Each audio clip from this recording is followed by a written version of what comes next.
Hello guys, good afternoon.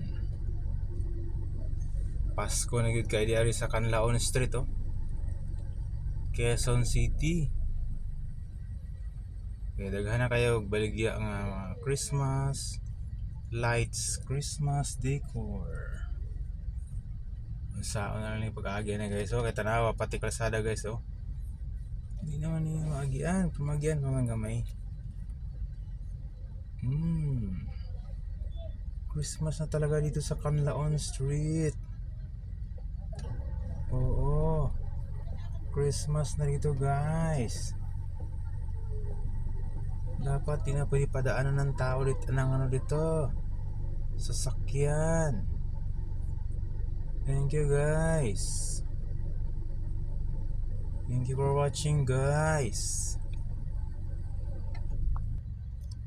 Ay, umulan na guys. Sige, itabi nyo na yun kaya paulan na Oh no. Atras mo na kuya. Atras mo na. Apurado naman sa likod ko. Apurado siya guys. Alright guys, thank you for watching. Thank you.